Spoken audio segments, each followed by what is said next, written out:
ከመጣው በኋላ ማዘር ቤተክርስቲያን እንሄዳለች።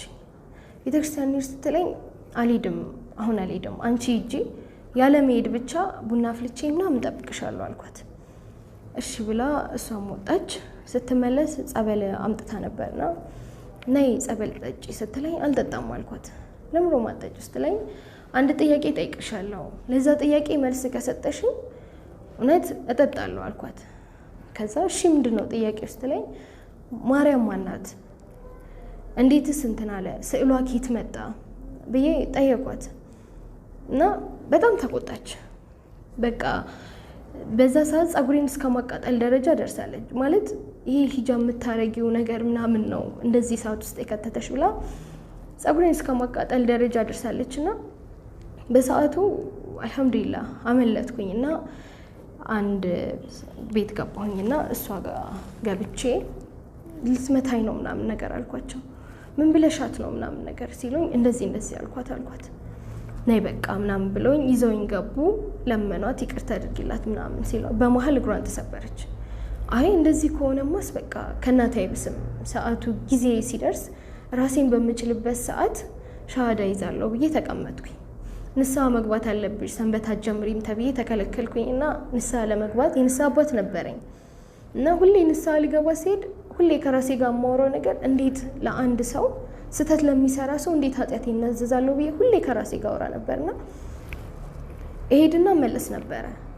ዛሬ ንስሐ ገባሽ ሲሉኝ ልገባ ብዬ እኮ አባን አጣኋቸው ምናምን አግኝተው ሲያናግሩልኝ ምናምን ነገር ደግሞ መልሼ ይመጣ ነበርና ሰፈር ግቢ ውስጥ አንድ ኦርቶዶክስ አለ።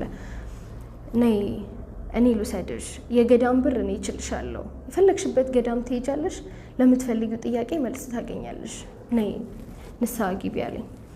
ሲለኝ አይ ይቅርብኝ አልኩት። ነይ እውነት ችግር የለውም የገዳም ብር እኔ እችልሻለሁ አለኝ።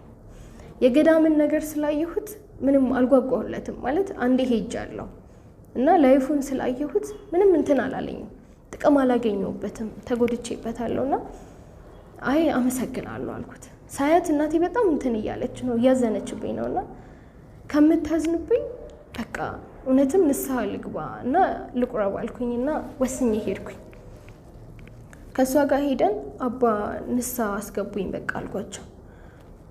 እዛ እውነት ነው አሉኝ። ቤቲ እውነት ነው እምነትሽን ቀይረሻል ሲሉኝ አባ አይ ሀሳብ ነው አልቅሼ ለመንኳቸው። መቼም ወደዛ እምነት አልመለስም፣ በሀሳቤ እንኳን አላስበውም፣ በቃ በማርያም ንስሐ ስጡኝ ብዬ አልቅሼ ለመንኳቸው። ስለምናቸው ምን ስላቸውም እባክሽ አንቺ መልሰሽ እዛው መግባትሽ አይቀርም ዝም ብለን እንለፋለን እንጂ አለ። እንደዛ ብሎኝ ሳይሳካ ቀረ። ባሉት ቀን የሆነ ሀጃ አጋጥሞን ከማዘር ጋር ሄድን። ድጋሚ ስንሄድ እኔ ለዚች ልጅ ንስሐ አልሰጥም አሉ። አባ የዛኔ ስላልተመቸን ነው ብለናቸው እግራቸው ላይ ወድቄ ንስሐ እንዲሰጡኝ ጠየኳቸውና ንስሐውን ሰጡኝ። አጠመቁኝ እንደ አዲስ አጥምቀውኝ ምናምን። ስትጠመቅ እርቃንን ነው የምትጠመቀውና በቃ በዛ ሰዓት ያሰብኩት ምን አለ ያ ቀን ተሳክቶልኝ አሁን ላይ እዚህ ጋር ባልቆምኩኝ ነው ያልኩት። በቃ መልሼ ንስሐ እንደምገባ እዛ ጋር ከቆምኩ በኋላ ቀፈፈኝ። ማለት እያጠመቁኝ ያሉት እነሱ ናቸው። እዛም በኋላ ወደ ቤት ተመለስን ምናምን ነገር እንደ አዲስ ሰንበት ጀመርኩኝ። ከዛ ኮርስ ትውሰድ ስለ እምነቷ ይቺ ልጅ አታውቅም ምናምን ብለው ኮርስ እንድገባ አደረጉኝ።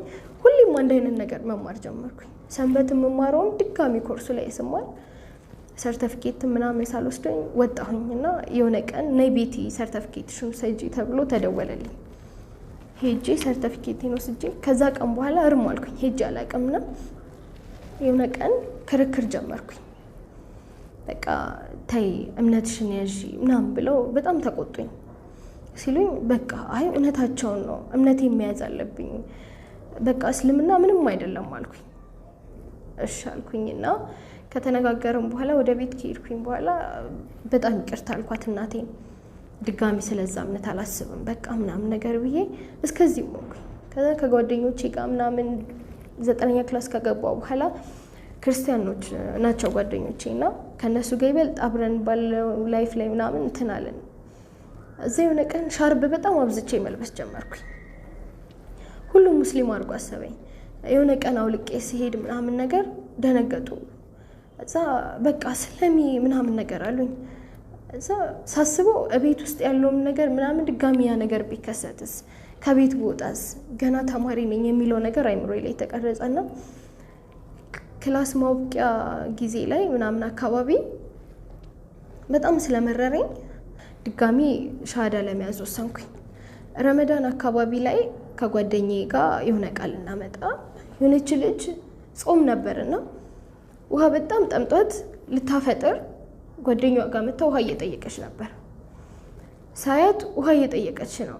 በጣም አፍጥጫ ያየኋትኝና ጓደኛዬ ገባት። አሁንም ይሄን እምነት ትፈልጊዋለሽ አለችኝ።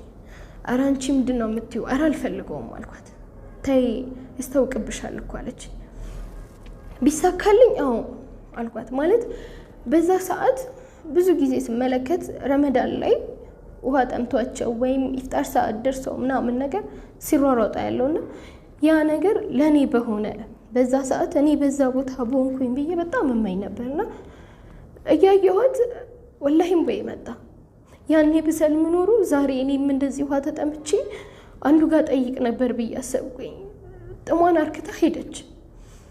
እኛም ሄድን ምናምን በቃ አንቺ ከምትወላውዬ በማትፈልጊበት እምነት ላይ ከምትቆይ ለምን ሙስሊም አትሆኝም አለች። ላለመሸነፍ ኧረ አልሆንም አልኳትኝ።